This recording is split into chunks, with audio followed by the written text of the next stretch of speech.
আগামী 12 জুন থেকে 14 জুন পর্যন্ত 3 দিনব্যাপী খোয়াই টাউন হলে অনুষ্ঠিত হতে চলেছে খোয়াই নাট্য সংসদের উদ্যোগে আয়োজিত দ্বিতীয় বর্ষ হীরেন্দ্র সিনহা নাট্য উৎসব 2025।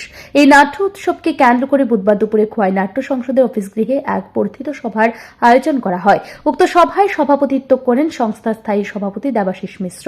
এছাড়াও উক্ত সভায় উপস্থিত ছিলেন সংস্থার ফাউন্ডার মেম্বার অভিপ্রসাদ চক্রবর্তী, খোয়াই পৌর পরিষদের কাউন্সিলর পীযূষ কান্তি দাস চৌধুরী ও মৃত্যুঞ্জয় নাথ শর্মা, খোয়াই জেলার সভাপতি বিনয় দেববর্মা, খোয়াই মণ্ডলের সাধারণ সম্পাদক সমীর দাস, বিশিষ্ট নাট্যকার সুবল নাথ, বিশিষ্ট সমাজসেবী রঞ্জন দাস ও অনিমেষ নাগ সহ সংস্থার অন্যান্য সদস্য ও সদস্যরা উপস্থিত ছিলেন। এই উৎসবকে সার্বিকভাবে সাফল্যমণ্ডিত করার লক্ষ্যে নাট্য সংসদের প্রস্তুতি কমিটির এক বৈঠক করা হয়। কিভাবে এই 3 দিনব্যাপী নাট্য উৎসবকে পরিচালনা করা হবে তা নিয়ে আলোচনা হয়। এ বিষয়ে একটি কমিটিও গঠন করা হয়।